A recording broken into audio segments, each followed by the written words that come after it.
pergunta: o que você acha? O nosso planeta, ele possui mais água ou terra?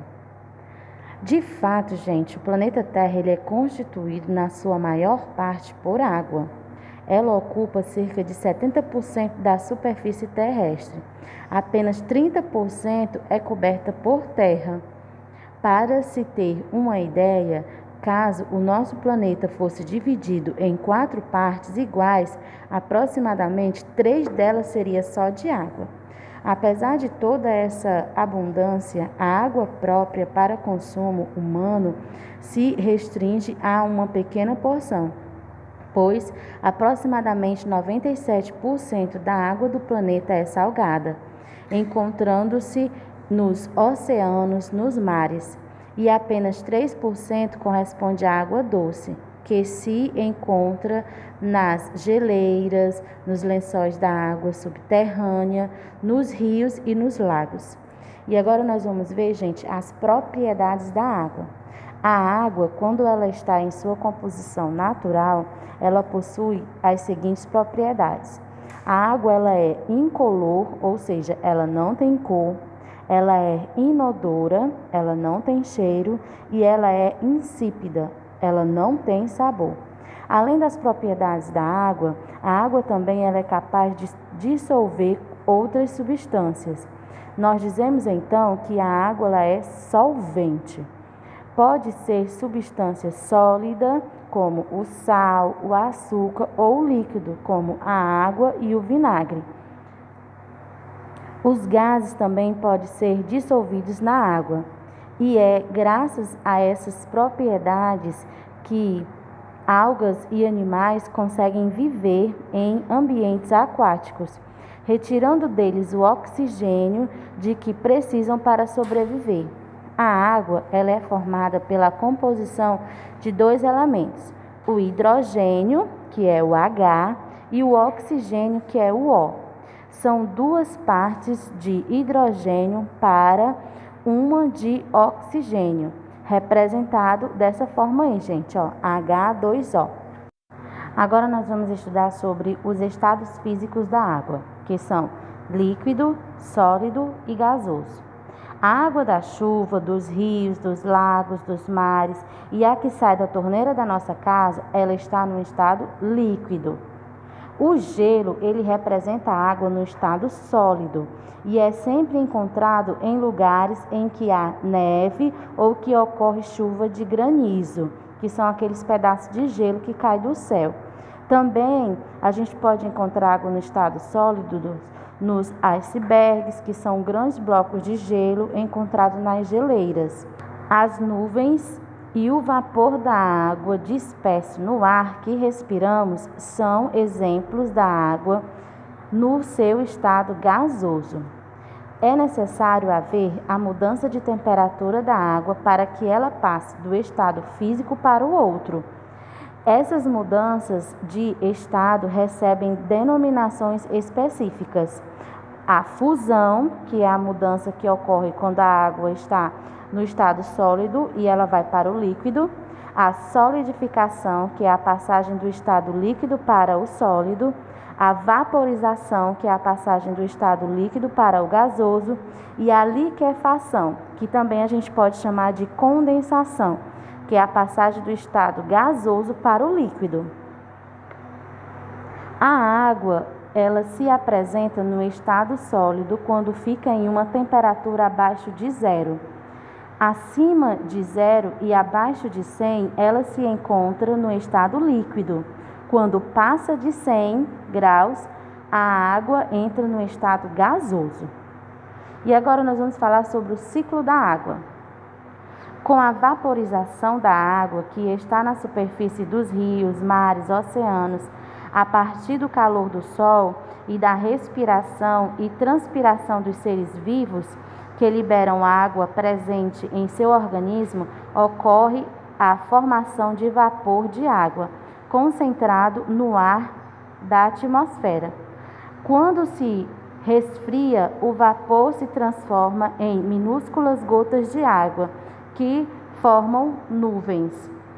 O vapor de água vai se condensando nas nuvens, deixando-as cada vez mais concentradas, até que ocorre a precipitação, isto é, quando começa a chover.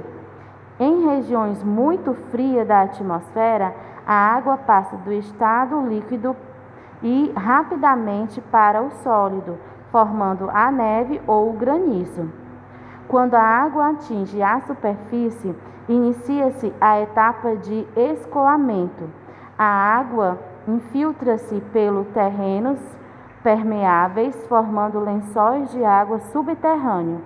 Outra parte volta para os rios, os lagos e os mares, e assim evapora e continua o ciclo da água. A água que é ingerida pelos seres vivos também está incluída no ciclo. Os animais eliminam a água que ingere através da respiração e da transpiração, que é o suor, através da urina, das fezes e também quando morrem. Os vegetais eliminam a água absorvida através da respiração e da transpiração e quando morrem. A estação de tratamento da água. Para que a água esteja apropriada para o consumo humano, deve ser tratada. As estações de tratamento da água, ou seja, o ETA, ela serve para eliminar micro-organismos causadores de doenças, sujeiras e substâncias tóxicas.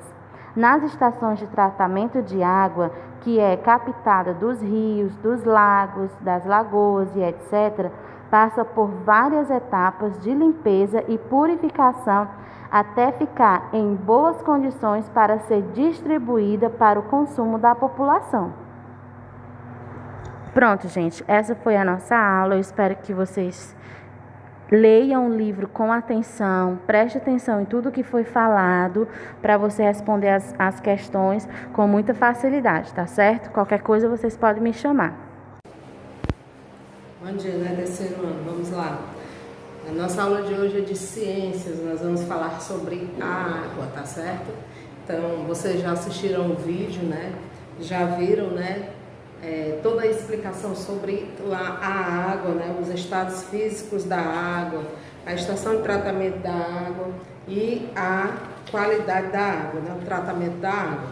Então, eu vou fazer um resumo bem rápido do que vocês assistiram no vídeo, tá? Então, a água, o nosso planeta é composto por 73% de água, né?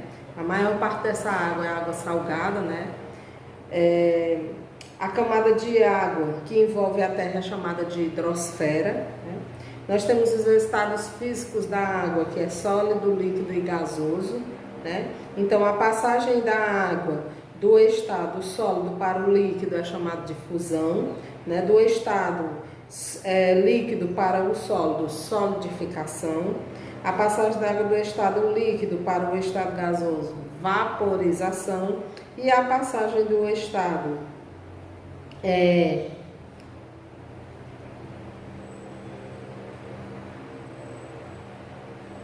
atual para o líquido é chamado de condensação, certo, gente?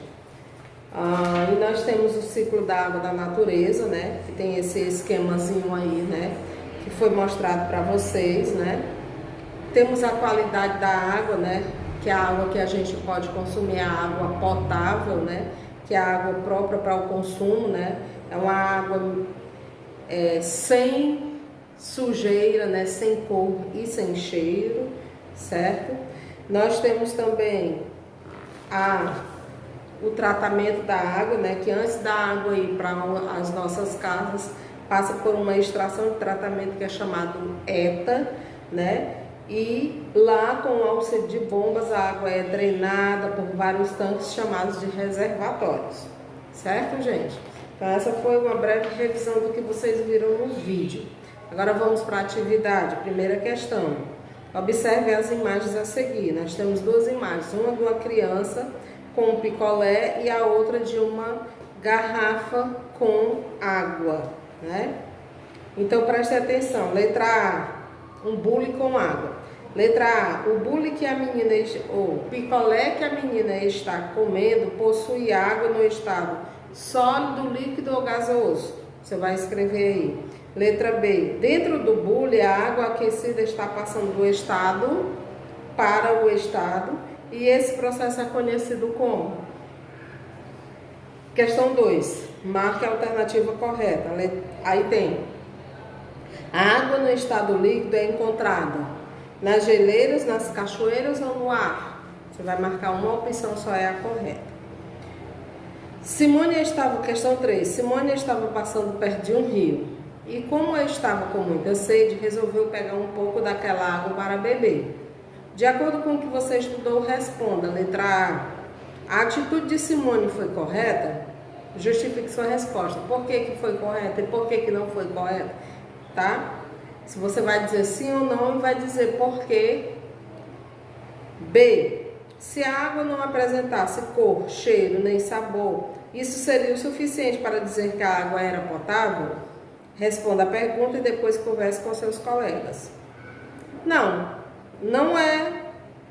Não, pois a água contaminada pode parecer limpa, mas conter seres transmissores de doenças, certo?